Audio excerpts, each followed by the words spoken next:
আসসালামু আলাইকুম। কেমন আছেন বন্ধুরা? আশা করি সবাই ভালো আছেন। আমিও ভালো আছি। স্বদেশ কম্পিউটার থেকে আপনাকে স্বাগত। তো চলেন বন্ধুরা, আজকে মূল ক্লাসটা শুরু করে। আজকে ক্লাসটা হচ্ছে কি, দেখেন বন্ধুরা, এখানে অ্যাপ্লিকেশন লেখাটা আমাকে এডিটিং করা লাগবে, কিংবা অন্য একটা পোস্ট দেওয়া লাগবে, ভিডিও জায়গার যেমন করতোয়া, এগুলো দিতে হবে, আমাকে চেঞ্জ করতে হবে। এই লেখাটা কিন্তু জেপিজে ফাইলে সেভ করা আছে। জেপিজে ফাইল, পিডিএফ ফাইল, এগুলো যারা ফটোশপে কাজ করেন তারাই বুঝবেন। তারপর আপনারাও বোঝেন, স্ক্যান করা ফাইল অনেক সময় আমাকে এডিটিং করা লাগতে পারে, তখন আপনাকে কাজ করতে হবে। তো চলেন বন্ধুরা, বাস্তব ক্লাসটা শুরু করি। এখানে গিয়ে সাপোজ আমি গুগল ক্রোমোতে যাব। কোথায়? গুগল ক্রোমোতে। এটা হলো গুগল ক্রোমো। এখানে যা প্লাস চিহ্নতে চাপ দেন, দেওয়ার পরে দেখেন এরকম একটা অপশন আসবে, তখন এখানে সার্চ ইমেজ লেখা আসবে, সার্চ বাই ইমেজ, এখানে ক্লিক করবেন। ক্লিক করার পর আপলোড ইমেজ ক্লিক করবেন। ক্লিক করার পরে এখানে যে ফাইলটা সেভ করে রাখছেন অ্যাপ্লিকেশন, আপনি এই ছবিতে ক্লিক করে ওপেন করবেন না, যে ফাইলটা আপনি সেভ করছেন সেখানে ক্লিক করতে হবে। ক্লিক করার পরে ওপেনে ক্লিক করবেন, আসবে বন্ধুরা। ওপেনে ক্লিক করার পরে এখানে সার্চের না, টেক্সটে ক্লিক করবেন। টেক্সটে ক্লিক করার পর সিলেক্ট অল টেক্সট আমি করছি, এখানে কপি লেখা চলে যাচ্ছে। কপি কি করবেন? কপি করার পরে আমি এটা মিনিমাইজ করলাম।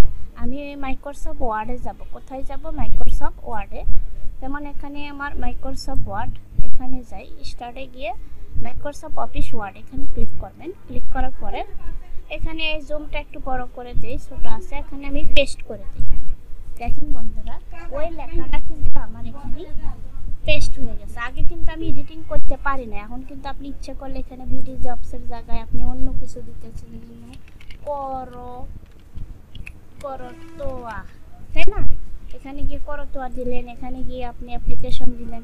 আর এটা আপনি কি করছেন? এক্সিকিউটিভ ভাইস প্রেসিডেন্ট থেকে ইন্টার দিলেন, এখান থেকে ডিভিশন, এখান থেকে ক্লিক করে ইন্টার দিয়ে দিলেন। জাস্ট আপনি এখন এডিটিং করে আপনি লিখতেন, না হলে কিন্তু আপনাকে সবগুলো লেখা লিখতে হতেছে। তো না হলে কিন্তু আপনাকে সবগুলো লেখা লিখতে হইতেছিল। তখন আপনাকে কি করতে হবে? জাস্ট আবার একবার বুঝিয়ে দেই, এই লেখাটা আপনি কিন্তু এডিটিং করতে পারবেন না। আমি কি করলাম, ওইভাবে নিয়ে আসার কারণে আমার লেখাটা কিন্তু আমি এডিটিং করতে পারতেছি। বন্ধুরা, অনেক হেল্পফুল ভিডিও, যারা অতিরিক্ত কাজ করে, স্ক্যান করে কাজ করে, তাদের জন্য আসলে এটা খুবই হেল্পফুল। আপনারা নতুনরা ট্রাই করবেন, স্ক্যান করা ফাইল কিভাবে আপনি এডিটিং করবেন, এই পদ্ধতিতে আপনি করলে খুব সহজে আপনি কাজটা করতে পারবেন। বন্ধুরা, এটা বাংলা লেখাও হইতে পারতো, ইংরেজি লেখাও হয়, আপনি ইচ্ছা করলে আরবি লেখাও করতে পারতেন। বন্ধুরা, তো অবশ্যই ভিডিওটা যদি হেল্প হয়ে থাকে তাহলে অবশ্যই আমার চ্যানেলটা সাবস্ক্রাইব করবেন। আর আমার ইউটিউব চ্যানেলটা অনেক শিক্ষামূলক ভিডিও দেওয়া আছে বন্ধুরা, আপনি ইচ্ছা করলে অনেক কিছু আমার চ্যানেল থেকে শিখতে পারবেন, অনেক কিছু। আপনি ইচ্ছা করলে আপনি এখান থেকে, এই যে আমার চ্যানেলে এখানে গেলেন, এখানে আমার অনেক ভিডিও দেওয়া আছে, সব হেল্পফুল ভিডিও, যেগুলো আপনার কম্পিউটার শিখতেও খুব আগ্রহ করবে, কম্পিউটার খুব ইজিভাবে শিখতে পারবেন। খুব ইজি মতো আমার দেওয়া আছে।